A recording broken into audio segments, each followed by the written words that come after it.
Hola, ¿qué tal? ¿Cómo estáis? Bienvenidos a un nuevo RAS en el que, bueno, pues a raíz de lo sucedido la semana pasada con Microsoft, con el cierre de los estudios y demás, y todo lo que yo personalmente he estado viendo, pues vamos a hablar, como habéis visto en la miniatura, de qué es lo que quieren, o mejor dicho, qué es lo que queremos los jugadores. Este es un vídeo, no os voy a mostrar imágenes, voy a estar yo todo el rato hablando, con lo cual si queréis ponerlo en formato podcast, pues podéis hacerlo perfectamente. Es un vídeo un poco reflexivo, ¿de acuerdo? Yo me he llegado a preguntar, a raíz de todo lo que he estado viendo estos días, qué es lo que ocurre, ¿no? Por poner un poco en contexto, pues sabéis que Microsoft ha anunciado el cierre de varios estudios, tres en concreto. Ha dolido mucho, que yo creo que es por donde viene toda la polémica, el tema del estudio de Tango Games o Tango Games Work, porque al final, pues bueno, tenían ahí el Hi-Fi Rush, que ha sido un juego que ha tenido muchísimos premios y muchísima acogida el año pasado, pero aún así han decidido cerrar el estudio. Entonces, vamos a comentar varias cosas y yo os doy un poco mi opinión. Partamos de la base de que a mí al final me gustan todas las compañías, gracias a Dios, pues me puedo permitir diferentes consolas, etcétera, etcétera, y no soy fanboy. Pero sí que creo que se está llevando el tema de Microsoft muy a lo excesivo. Estoy viendo titulares tanto de influencers como de medios de prensa diciendo es el fin de Xbox, no sé, o de Microsoft, o no sé, o han perdido el rumbo y demás. Ostras, yo creo que como siempre, yo entiendo que esas páginas web tienen que tener clics y que al final hay que poner unos titulares muy clickbait, pero ostras, yo creo que estamos, permitidme la expresión, meando un poquito fuera de tiesto, ¿vale? A ver, cosas que a mí se me ocurren o reflexiones que yo creo, porque también creo que en esta industria estamos muy acostumbrados a echar beef a las compañías, que es verdad que tienen una gran responsabilidad, pero creo que el jugador, nosotros, muchas veces no interiorizamos o no somos tampoco demasiado responsables, que es verdad que al final es su producto, que pagamos por ello, pero al final como consumidores también tenemos nuestra parte de responsabilidad, ¿no? Yo, pues no sé, me hago preguntas como las siguientes. ¿Cuántas veces no ha llegado una compañía, ha escuchado a la comunidad y entonces de repente coge y, no sé, pasa en su segunda parte de un juego o en su tercera parte, cambia determinadas cosas porque la gente quería esos cambios y resulta que al jugador cuando le dan esos cambios, ¿cuántas veces no hemos escuchado el, ay, era mejor el original, ay, yo no quería esto? Entonces, al final las compañías escuchan y al final lo que ocurre es que los jugadores no nos ponemos de acuerdo. Es difícil, evidentemente, porque para gustos los colores, pero ostras, al final las compañías no lo tienen nada fácil porque el jugador, vamos a ser honestos, es muy caprichoso, ¿de acuerdo? Somos demasiado caprichosos, estamos relativamente bien acostumbrados, independientemente, como digo, de que al final paguemos por nuestros productos, por sus productos, ¿de acuerdo? Pero estamos muy mal acostumbrados. Y también hay que reconocer que pagamos cuando pagamos, porque hoy en día, entre pases de no sé qué, rebajas de no sé cuántos y demás, es verdad que el precio de los videojuegos está un poco inflado, o quizás a lo mejor no tanto, dependiendo de los tiempos que corren en cuanto al desarrollo, pero al final la gente paga y se busca la vida para pagar cuanto menos posible, cuando no directamente piratea. Pero bueno, dicho esto de que el jugador es un culo inquieto y no sabe muchas veces lo que quiere, hay otro punto que yo quiero tratar, y yo creo personalmente, es mi opinión, ¿de acuerdo? Creo que en esta situación como que a Microsoft se la tenía en el punto de mira. ¿Por qué digo esto? Hubo mucha polémica con el tema de la compra primero de Bethesda, luego con la compra de Activision Blizzard, y yo creo que mucha gente estaba esperando a las primeras de cambio para literalmente, pues, el primer fallo que tenga Microsoft, vamos a por ellos, ¿no? Y creo que se ha generado un run run dentro del sector que sinceramente no tiene sentido. A mí también me ha fastidiado el cierre de Tango, como os dije en el vídeo que expliqué la semana pasada. Me encantaba Tango, los juegos que hacían, Hi-Fi Rush, el Ghostwire Tokyo me encantó, los The Evil Within fueron los juegos de terror que más miedo me dieron y me fastidia, literalmente. Pero de ahí a decir cosas como las que he visto de debería de dimitir toda la cúpula directiva de Microsoft, debería de dimitir Phil Spencer. Digo, pero vamos a ver, pero si es el tío que ha levantado la marca y que ha hecho un montón de cosas por la industria del videojuego. A ver si nos vamos dando cuenta y a ver si entendemos cómo funciona esto. Vuelvo a repetir, responsabilidad también de los jugadores. Lo decía en el vídeo del otro día. No compramos los juegos de salida. Que puede que tengamos razón en no comprarlos porque vienen con bugs y demás, ¿vale? O sea, al final esto es un equilibrio. No quiero que parezca que tengo que tener la razón. Quiero que hagamos una reflexión interna, ¿de acuerdo? Hi-Fi Rush no vino con ningún tipo de bug y no mucha gente lo compró porque es un juego de nicho, ¿vale?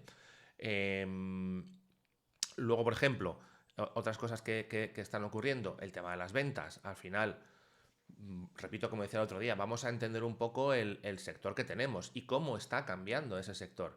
Tenemos un sector que, como habéis visto, se están produciendo movimientos que antes no se producían. Las empresas están intentando lanzar los videojuegos en cuantas más plataformas posibles para intentar sacar el máximo beneficio, porque desarrollar el videojuego es muy costoso. Lo estamos viendo con Sony, que se está volcando con PlayStation. Microsoft dijo, o sea, Microsoft ha intentado aumentar las ventas de Hi-Fi Rush y yo estoy convencido de que ha intentado salvar el estudio, porque al final ha intentado sacarlo en PlayStation. Pero hay juegos, por ejemplo, que funcionan y juegos que no. El Sea of Thieves pues está siendo un juego, por lo visto ahora mismo, según se ha lanzado en PlayStation 5, está siendo un absoluto éxito. Pues evidentemente no creo que vayan a cerrar Rare o RAR, ¿de acuerdo? Pero ha pasado que con Hi-Fi Rush, pues como os decía el otro día, es un juego muy de nicho. Creo que hay gente que de repente se ha puesto a decir que tiene que dimitir Phil Spencer, ha visto quién ha sido la persona esta que supuestamente ha mandado las cartas y ha dicho que Microsoft necesitaba más juegos de ese estilo un día después de haber despedido a la gente de Tango. Se ha puesto a mirar por ahí por internet si habían pertenecido a otros estudios y han visto que también habían cerrado. A ver, que estudios de videojuegos cierran, desgraciadamente, y no es que me esté riendo, cierran a cascoporro todos los santos días. Si es que es una industria tremendamente complicada. Pero de ahí a decir que Microsoft está hundida, rumores que han dicho que van a venir más despidos y demás, claro que van a venir más despidos, pero también están viniendo más despidos. Os lo dije el otro día, se sabía desde enero que había 2 tramos este año donde iba a haber despidos. Uno era enero-febrero y otro era junio aproximadamente. Bueno, pues estamos a un mes de junio y pueden llegar más despidos, no solamente por parte de Microsoft. Luego, sobre todo, también, y permitidme, y no voy a entrar en un tema de guerra de consolas sí, guerra de consolas no, etcétera, etcétera, pero muchas veces hay compañías a las que le pillas un poco de tirria y como que hay una doble vara de medir. Pongamos, por ejemplo, diferentes casos. Es decir, es que no es la primera vez en la industria que ocurre esto. Si os acordáis, seguro que si sois jugones y seguís un poco la industria del gaming, ha habido un caso que a mí me llamó mucho la atención. Os acordaréis del Tímico, de Fumito Ueda, que hizo juegos pues realmente espectaculares como el propio Ico, como el Shadow of the Colossus o The Last Guardian, ¿vale? Bueno, pues The Last Guardian fue un juego que, como sabéis, el gasto en desarrollo que hubo fue tremendo porque tardó, no sé si fueron 7 o 8 años en ver la luz, una locura de desarrollo, porque si no se podía hacer en PlayStation 3, había que esperar a PlayStation 2 o al revés, no me acuerdo si fue la 2, si la 3 fue la 3, no valía el hardware, no era suficiente para esa inteligencia artificial que se suponía que querían utilizar y tuvieron que esperarse a la PlayStation 4, en fin, mil historias. Se anuncia en el E3 de 2015, esa famosa Trinidad, ese pedazo de evento de PlayStation que fue la leche, yo me emocioné. Y luego, ¿cuánto ha vendido el juego? Pues poquísimo, hasta el punto de que a ese estudio se le han dado 3 oportunidades, como digo, Ico, Shadow of the Colossus y The Last Guardian. La propia Sony dijo, sabemos que The Last Guardian es un producto de nicho y no va a vender, y efectivamente no vendió. ¿Qué ocurre? Que después de 3 intentos en ese estudio, se le cortó la cabeza al estudio, se cerró Japan Studio. Y no salió nadie a decir, oye, pues es que han chapado Japan Studio, no se montó esta historia. Al final, pues no sé si a lo mejor también es que no se promocionó tanto y demás. El tema de cómo hablan las empresas hacia el público, ahí y tendríamos que hacer tendría que hacer todo el mundo un máster en comunicación, porque muchas veces la comunicación es tremendamente defectuosa, pero que quiero decir que esta situación ocurre muchísimas veces. Son productos bueno, pues que tienen un mercado y las compañías al final dan ciertas oportunidades, pero luego pues no van para adelante o no funcionan en ventas y las compañías tienen que tomar decisiones. Y duele, porque claro que duele, porque hay mucho talento, pero es así. Por ejemplo, comentarios que he oído de que se estaba ya desarrollando Hi-Fi Rush o que estaban pitcheando. Pitcheando no significa que ya estuviesen en desarrollo. Pitcheando significa que tenían ideas y que precisamente estaban buscando la financiación y no la encontraban. ¿Por qué creéis que no la encuentran? ¿De verdad creéis que si una compañía piensa que un título va a darle millones de ventas, no le va a dar luz verde? Vamos a ser un poco coherentes como jugadores, ¿de acuerdo? No, no es así.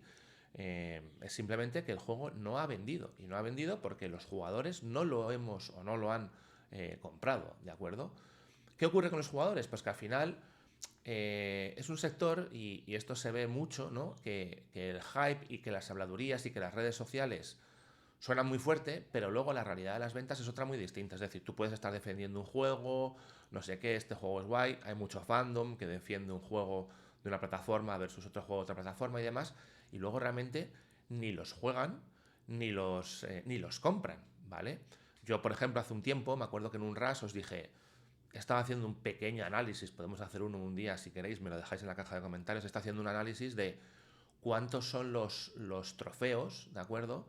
Que se cumplen en un videojuego. Y muchas veces te das cuenta de que el primer trofeo, o el primer logro de un videojuego, que básicamente a lo mejor es, oye, juega esto durante 5 minutos y siguiendo el modo historia o siguiendo lo que tienes que hacer las instrucciones, vas a conseguir el primer logro, ¿vale? Bueno, pues es que hay un 15 o un 20% de gente que se supone que juega al videojuego y no logra ese primer logro. Es decir, el tiempo que permanece en el juego es prácticamente nulo. Si tienes un videojuego que al final has hecho un pay to play, es decir, al final lo has comprado por 30, 40, 50, 60 euros, pues bueno, en principio ya lo has rentabilizado. Pero cuando tienes un juego como servicio, poquito lifetime value tiene ese jugador, poquito dinero, seguramente captarlo versus lo que te ha dado el jugador no va a tener ningún tipo de valor. Y estos son parámetros y son KPIs que las compañías están midiendo todos los santos días en sus videojuegos. Aunque nosotros no os lo creáis, todo lo que estáis jugando y el estar conectado a internet y demás es porque continuamente se le está mandando información a las empresas, pero no ya de datos personales y demás, sino de cómo está la gente jugando a ese videojuego, porque eso te vale a ti para saber lo que busca la gente y lo que no busca. Y la realidad, nos guste más o menos, seamos más posers o menos, defendamos unas cosas u otras, la realidad es que al final en la industria se juegan X juegos, un FIFA, un Call of Duty, etcétera, etcétera, y son los que dan dinero a las compañías, ¿vale? Luego también como jugadores tenemos que empezar a entender un poco, a ser profesionales y entender ciertas cosas del sector, ¿no? Por ejemplo, decían otros anuncios que he estado viendo, e incluso de medios de comunicación, que ya es un poco lo que más me llama la atención porque dices, ostras, que eres un medio de comunicación profesional, chico. ¿Cómo comprar un estudio para luego venderlo? Vamos a ver, eso es una mentira. Si tú compras un... Y, ojo, matizo. Efectivamente, pueden ocurrir ciertas cosas, ciertas en un proceso de compra, en el que tú al final digas, oye, mira, me han encasquetado un estudio, me lo tengo que comer porque al final iba dentro del pack, a mí el estudio que me interesaba era otro, ¿vale? Me lo tengo que comer. Si eso pasa, os puedo asegurar que lo que ocurre es que se compra la compañía y automáticamente se cierra ese estudio o se hace una reestructuración, ¿vale? Pero ¿en qué cabeza cabe que tú compras una compañía en 2020 con la intención de cerrar algo en 2024? No tienes esa visibilidad. Tú cuando compras en 2020, si no has despedido o no has cerrado ese estudio en 2020, es porque en ese momento no tienes intención de cerrarlo, con lo cual no has comprado una compañía para luego cerrar diferentes estudios, ¿vale?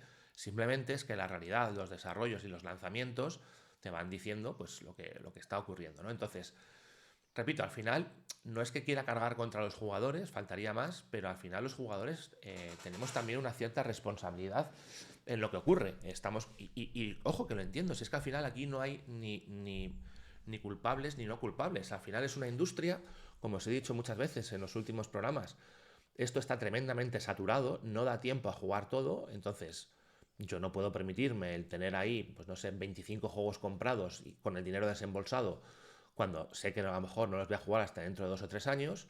Otra estrategia como jugador es, bueno, pues voy a esperar a que baje de precio, que últimamente si eres un poco listo y tienes un buen pipeline de juegos que jugar, salvo que te interese alguno mucho, mucho, mucho, mucho, como fue mi caso de Final Fantasy VII, que me lo compré día uno, el resto pues los voy comprando más adelante cuando me toca jugarlos y tengo la suerte de que entonces han bajado de precio. Pero bajar de precio significa que las compañías, digamos, o están perdiendo dinero o si no lo están perdiendo están ingresando menos de lo que tenían previsto y al final hay unos números y unas responsabilidades, ¿vale? Con lo cual, repito, evidentemente el jugador no es culpable, faltaría más, pero la realidad es que el jugador da una prioridad a una determinada tipología de videojuegos y si tú como compañía estás haciendo otro videojuego, pues tienes un riesgo y entonces como a nosotros, y repito, no es malo, nos gusta una determinada tipología de videojuegos, o los jugamos realmente o si preferimos jugarnos un Call of Duty, que no es mi caso, pero bueno, si preferimos jugarnos un Call of Duty antes que un videojuego de otras características, pues pasa. En mi caso no es un Call of Duty, pero reconozco que cuando hay un triple A muy fuerte, de una saga que a mí me gusta, que tenga, no sé, historia, etcétera, etcétera, un Mass Effect, un Final Fantasy, un Horizon, pues al final tiro primero por ese título, porque me gusta más y porque tengo más ganas de jugarlo, que a lo mejor por uno indie, que es súper chulo, pero luego al final pues lo juego más tarde o lo tengo ahí pendiente, nunca encuentro tiempo, mi tiempo es muy escaso, etcétera, etcétera. Entonces, esta es la realidad del ecosistema. Yo creo que, como digo, se ha metido mucha bifa a Microsoft, creo que no es ni mucho menos normal. Creo que como industria deberíamos de madurar un poquito. Jugadores, medios de comunicación, que de verdad me sorprende muchísimo lo que ocurre con los medios de comunicación.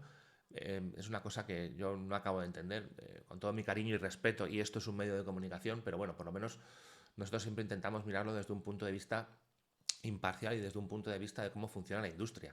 Creo que en muchos medios de comunicación hay mucha gente que se deja llevar por no sé si calificarlo de fanatismo o por un amor a unos determinados títulos y demás, y muchas veces se hacen titulares que, repito, están entre una mezcla del fanatismo y del clickbait porque necesito visitas a la web, ¿no? Y esto me lleva un poco a la conclusión de que está pasando muchas veces aquí como en el cine, ¿no? Sabéis que en el cine lo que ocurre es que la crítica que va a ver las películas y demás va por un lado y el usuario, los espectadores van por otro. Tú coges, vienes un crítico que te ve una película de Marvel y le dice esto o es un suspenso o es un 5 raspado.